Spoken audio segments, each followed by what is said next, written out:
guys, welcome to my channel. My name is ReadingBear and I hope you are ready for some more stories. And today, we'll take a look at some new entitled people content. If you enjoyed my content, please don't forget to subscribe to my channel and post some bear emojis in the comment.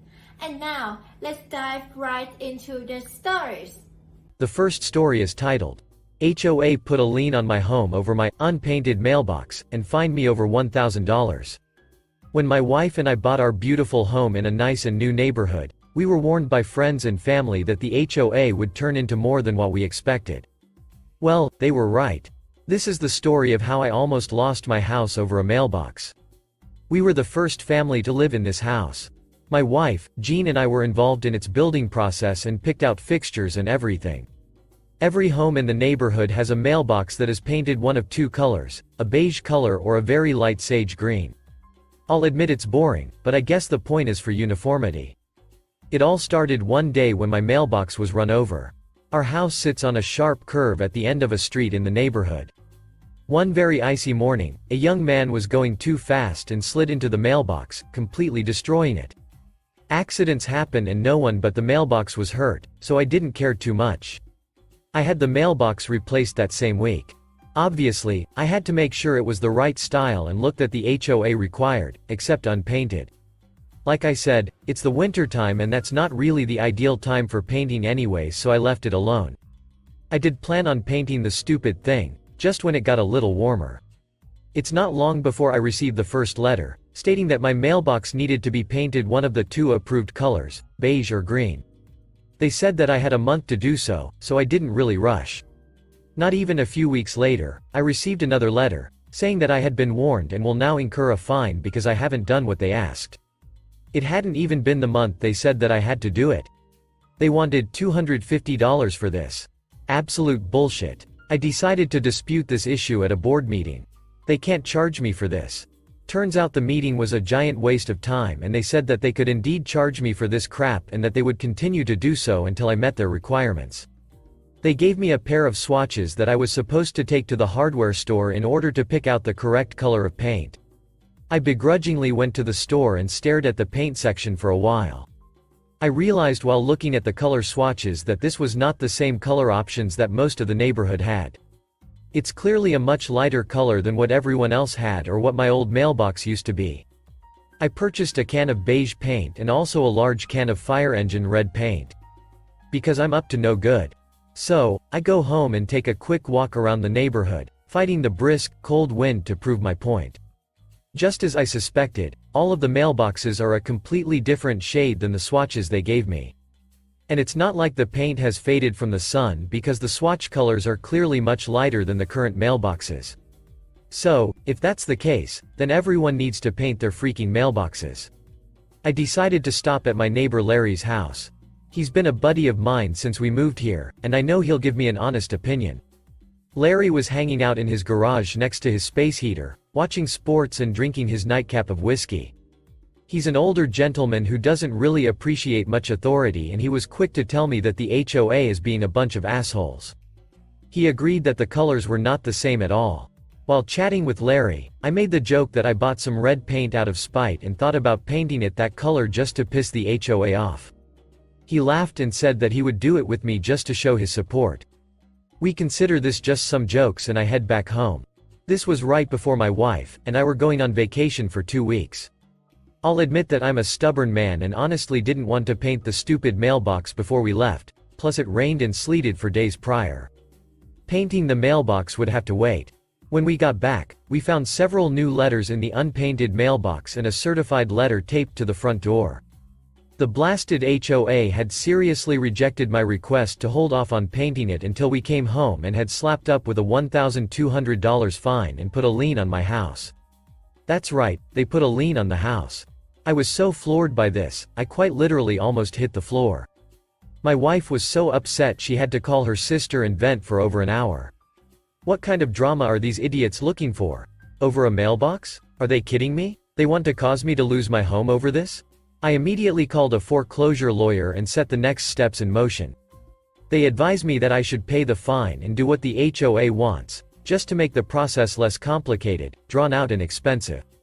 But at the end of the day, we still have to address the legal actions they have already started. The lawyer and I discussed the situation, and I explained that the other houses have a completely different colored mailbox to begin with and that they are being impatient and ridiculous. I also mentioned that prior to our vacation it was too wet for me to paint anyway. He said this doesn't matter, and when I signed an HOA contract upon moving into the neighborhood that I agreed to all of their stupid rules and regulations. The word in the neighborhood had spread like wildfire, and my wife and I received widespread support from the other residents. Apparently, Larry had been talking about the situation during his card club meetings. He likes to gossip. Larry invited Jean and I over to talk that same day. The lawyer gave me disappointing news.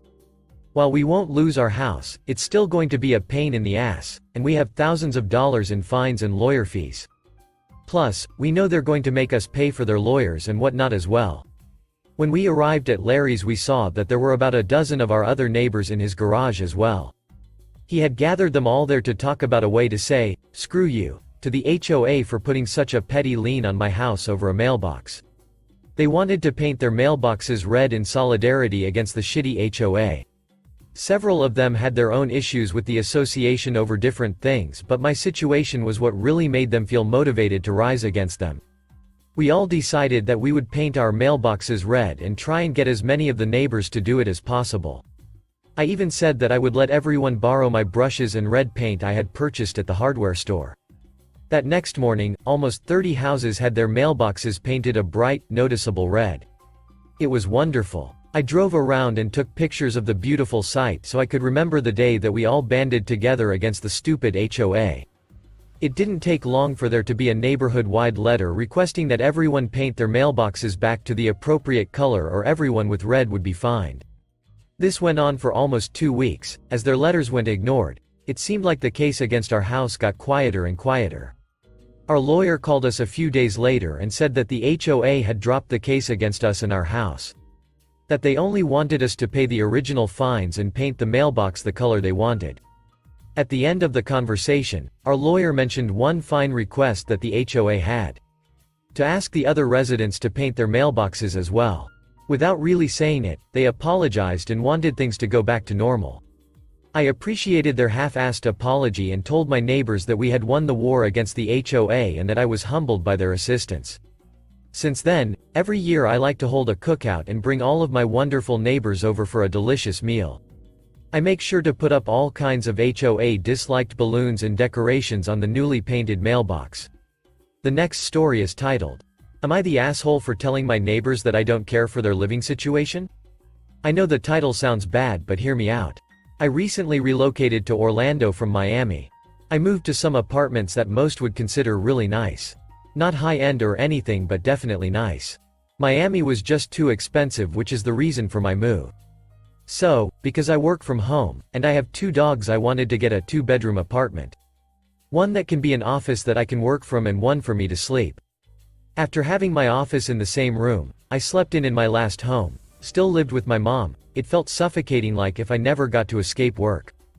This has been much better for me mentally, and I feel like I'm actually leaving work after I close my laptop. So, I've been here about a month and recently saw a family moving in. I'm very introverted, so I didn't introduce myself or anything. The only time I really ever have contact with anyone is when someone is walking their dog at the same time I am, and our pups want to say hello to each other. Very quick small talk and then we're on our way. Today, as I was going back inside after walking my dogs, I saw the wife and I just gave a friendly smile.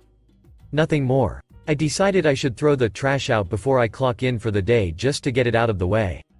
As I was walking back to my apartment, the wife stopped me to introduce herself. I introduced myself as well. She then asked if I lived with a girlfriend or anything. I told her no, it's just me and the pups. She gave me a strange look that I can only describe as annoyed. She asked if my apartment had 2 bedrooms. I told her yes, that there are 2 bedrooms. She asked me why I wanted 2 bedrooms when I live alone and explained to her the office/sleeping thing I mentioned above. Now this is the part where I may be the asshole. She said that it was really inconsiderate and rude to bigger families to take up a 2-bedroom apartment by myself. That her family of 4, husband, wife, 2 kids, Have to share a one-bedroom because people like me decide to steal the two-bedroom apartments. I said that it sucks that you feel that way, but there's nothing I can do. She said I should trade apartments with her. I thought she was joking, so I just started laughing. Not a nervous laugh or anything, I just genuinely found her suggestion hilarious. I then said that her living situation doesn't concern me, and if she wanted a two-bedroom apartment she should have looked harder. She said she was going to report me the building, and I said that she should report me to DeSantis, Florida governor, while she's at it. I went inside and left her there screaming like a crazy person. Am I the asshole? Update. First off, I want to thank every one of you guys for your message and comments. I really did think for a moment I may have just been a dick to the lady, but I guess it's just a crappy situation due to the affordable housing issue going on. So, to update you guys, I did not report her. Although she probably deserves it, I decided against it.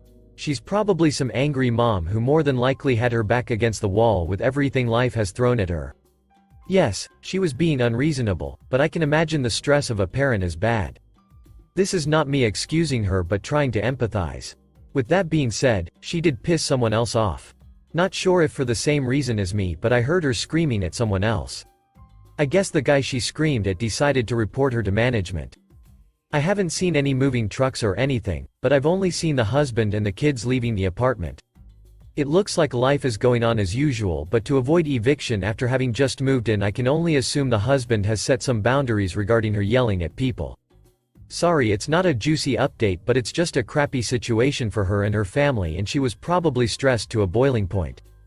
Thanks. The guy that did report her, though the rest of the residents living here can at least be at peace without her craziness and entitlement. The next story is titled, Park Your Car in a Danger Zone. Good luck to find it back. Compulsory. Not US, not English speaker, not my story, 90s. This is the story of Mike. Mike managed the warehouse of a hospital. Said hospital was built in the 50s in the center of the town. The stadium is on one side, the justice hall in another, and schools on a third side. There is also a caserne and 2 other medical buildings around. So, the streets are crowded with cars searching for a parking. One day, when opening the gate of the landing dock, Mike noticed a little car parked in the hospital internal court, near the 2000L liquid oxygen tank. Of course, it is absolutely forbidden, because 1. This is a private property. 2. The court has been planned before 35T truck was the norm and maneuvering is already difficult, and 3. Liquid oxygen is explosive. A car or a truck hitting the tank would be a major hazard. It was a small Italian car. No advertisement. But it was the kind commonly used as second car or to travel in the Dolomite Mountains where the roads are very narrow. So, Mike makes some calls. The car is not owned by someone of the warehouse or the nursing staff. No doctor has such a small car. The reception made public announcements asking visitors to move the badly parked car, to no avail. By 18H, the car is gone. Okay, problem solved. The day after, the car is there yet. Same calls with same result. Mike called the police. But the police cannot make it towed because it is a private place. And towering company won't do it without a police query. By chance, that day only lorries came to unload medical materials. When it is time to close the warehouse, the car is gone once more. On the 3rd day, when the landing dock opened, the car is already there. And now that is a real problem. A 35T truck from Germany must come this day. There is no way it can reach the dock without tilting the car and the liquid oxygen tank. It has become a clear and present problem of security. All the warehouse team exchanged ideas on what to do, but all feasible solutions have already been tried. It is when someone from maintenance team passed on a forklift with a pallet of plaster bags. It struck everybody at the same time. There is no way the Italian car could weigh more than 1 ton of plaster. So, Mike goes see the forklift driver while the team search for a wood pallet. Slowly, with many precautions, the forklift slides the pallet under the car, lift the hole, and drop the car off the nearby street. In the first 10 minutes, the police are warned that a car is parked in the middle of the street blocking the traffic. The said car is towed away in less than a half hour. The truck had no problem maneuvering. 2 days later, rumors ran the hospital. It was the car of the director's wife. She worked in a medical building some streets away. While everybody found that Mike made a good move, they wait to see what will follow. It is now a global problem of management. Mike is called to the direction. As soon as he passed the door, he started to explain, "Yes. I know it is your wife's car." But, the director went, "What? No. I called you for an entirely other matter. I warned my wife several times. She had it coming, that witch." Until the hospital closed 20 years after, the story has been repeated to each new worker and each medical student. Put your car on a tree if you want. But don't park in the landing dock court. Because Mike will make it disappear. The last story is titled, "HOA is fining me for parking my truck in my driveway." So, I live in an HOA. Yeah, I know they suck. But in my area, you can't buy a house without one unless you're a millionaire or willing to live 100 miles away in. Anyway, I got a letter from my HOA stating that the truck I had in my driveway had not been moved in 2 days and therefore was non-running, and in violation of their rules, and I was being fined. Apparently, this was my third strike since they had to send me previous warning letters because my grass wasn't green enough or had patches in it. Now this is a project truck.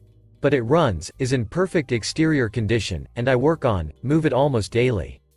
I recently started a new job where I work a lot of overtime, so I haven't had as much time to work on it. Hence the letter. It gave me all the motivation I needed to finish some modifications I'd been putting off, and this thing is loud as hell now. I mean obnoxious. Since I know where the HOA president's house is, I decided to park it in front of his house and start it up at 6 a.m. on the dot every morning for 4 days. I also sent a kindly worded letter to the HOA letting them know where they can stick their fine. I got a letter today stating the fine has been dropped. I kind of like my new parking space though, might keep it for a while. Edit. Some have asked how this is being compliant. I'm now following their rules of moving the car daily and proving it's a running vehicle. No fines for me now. Thank you for listening.